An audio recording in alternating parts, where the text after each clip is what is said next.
શહેરના હલુરિયા ચોકમાં આવેલ કોમ્પ્લેક્સની દુકાનોને ગત રાત્રિના ફાયર એન્ડ સેફટી ટીમ આવી અને કોઈ નોટિસ આપ્યા વગર 10થી વધુ દુકાનોને સીલ માર્યા હતા, જેને લઈ આજે સવારે દિવાનપરા રોડ તેમજ વરબજારના વેપારીઓ દુકાન બંધ રાખી હતી.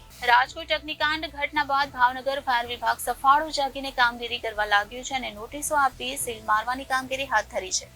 પરંતુ આ એ જ ફાયર એન્ડ સેફટી વિભાગ છે જેની એનઓસી વગર કોઈ કોમ્પ્લેક્સને કોર્પોરેશન મંજૂરી નથી આપતું. જો ત્યારે એનઓસી આપી હતી તો અત્યારે આટલી દબંગાઈ કેમ?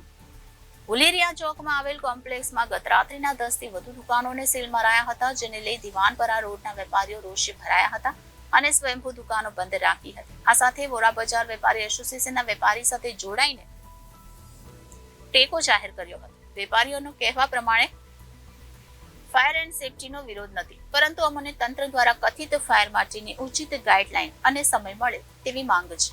દર્શનભાઈ વિજયભાઈ વોરા, હલુરિયા ચોકમાં કૃષ્ણા ઝૂલા નામની મારી દુકાન છે. હવે 10 દિવસ પહેલાં અમને નોટિસ આપી ગયા હતા અને નોટિસ વખતે મેં એમને પૂછ્યું કે શું અમારે મુકાવવું, શેની માટેની આ નોટિસ છે.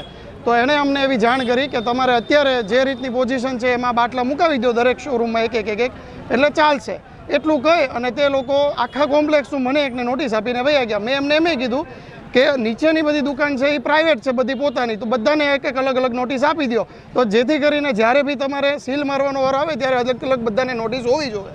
તો એવું એણે કર્યું નહીં, મને એકને ખાલી આપીને વયા ગયા. પછી 10 દિવસ પછી અત્યારે મારી પાસે આવ્યા તો ગઈકાલે મેં એમને 12 બાટલા દેખાડ્યા કે પછી આમે મુકાવેલા છે. તો ત્યારે એણે એમ કીધું કે આનું એનઓસી આપો. મેં કીધું એનઓસી માટે અમે એપ્લાય કરેલું છે અને એ કે સિસ્ટમ મુકાવી જરૂરી છે આમાં. તો મને ત્યારે એમને કીધું નહોતું, જ્યારે એમને નોટિસ દેવા આવ્યા કે આ 9 મીટરની હાઇટની ઉપર છે તો તમારે આ સિસ્ટમ મુકાવી જરૂરી છે. તો એટલે અમને માહિતી નહોતી તો અમે કેવી રીતના સિસ્ટમ મુકાવીએ. હવે કાલે મેં અમને રિક્વેસ્ટ કરી કે તમે અમને કહો અને 8 દિવસનો સમય આપો. 8 દિવસની અંદર જો અમે સિસ્ટમ ન અપ્લાય કરીએ તો તમે તમારે સીલ મારી જજો બધા શોરૂમને, બધી જગ્યાએ. તો એ લોકોએ કાંઈ ગણકાર્યું નહીં અને સીધી પોલીસને બોલાવી અને એટલું જ કીધું કે 15 મિનિટની અંદર ખાલી કરી દો જગ્યા, અમારે સીલ મારવું છે. અને એક સાથે 10 દુકાનોને સીલ મારી ગયા છે. 30 સ્ક્વેર ફીટની દુકાન, 50 સ્ક્વેર ફીટની દુકાન, 800 સ્ક્વેર ફીટની દુકાન, દરેક દુકાનને એક જ સરખું ધ્યાનમાં રાખીને સીલ મારી ગયા છે. તો એ વસ્તુ વ્યાજબી નથી. એટલે અમારે દિવાનપરા એસોસિએશન, વોરા બજાર એસોસિએશન બધાએ ભેગા થઈને એવું નક્કી કર્યું છે કે આજનો દિવસ બધાએ સંપીને બંધ રાખવું અને જો આગળ જતાં તમે લોકો સંપ નહીં આપો સરકાર અમને બધાને, તો અમે વધારે ઉગ્ર બની અને આગળ નિર્ણય લેશું. અત્યારે તો એક જ વસ્તુ છે કે સમય આપો અને માર્ગદર્શન આપો. એટલે બધાને વિનંતી એ જ છે કે અમને આવીને પ્રોપર જ્ઞાન આપી જાય કે કોને કેટલી જરૂરિયાત છે એ મુજબ વસ્તુ મુકાવો. અને બંધ તો અમારે સીલ માર્યું છે એટલે જ્યાં સુધી ખુલે નહીં ત્યાં સુધી મારવું જ પડશે.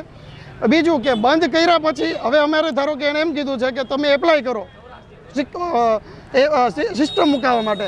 તો હવે સિસ્ટમ ક્યારે મુકાવીએ? કોઈને બોલાવીએ, કોઈ આવે અને અંદરથી જ્યારે શોરૂમ ચેક કરે કે આટલી જરૂરિયાત છે એનું એસ્ટિમેટ આપે પછી આપણે એને એપ્રુવલ કરીએ.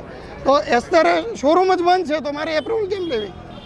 એ ખોલવાનો ટાઈમ આપે પછી અમે લોકો આગળ સિસ્ટમ કરશું. મારું નામ Rakesh Tonda, Bhavnagar furniture association president તેમજ દિવાનપરા રોડ વેપારી એસોસિએશનનો કાર્યકારી પ્રમુખ. ગઈકાલે દિવાનપરા રોડ ઉપર કોઈ જાતની નોટિસ આપ્યા વગર 8 દુકાનો સીલ કરી. અમે ફાયર એન્ડ સેફટીનો બિલકુલ વિરોધ નથી કરતા. સમજો, અમે ફાયર એન્ડ સેફટીનો બિલકુલ વિરોધ જરૂરી છે, પણ અમને એનું કંઈક માર્ગદર્શન તો હોવું જોઈએ. બીજું, અમને સમય આપવો જોઈએ. નથી સમય આપ્યો, નથી અમારી પાસે માર્ગદર્શન નથી. અત્યારે ભાવનગરની અંદર કોઈ જગ્યાએ ફાયરના બાટલા કે ઇન્સ્ટોલેશન કરવા પાસે વાળા પાસે આવવાનો સમય અમારા 2 વેપારી 4 દિવસથી ફોન કરે છે, ઇન્સ્ટોલેશનવાળા હજી આવ્યા નથી.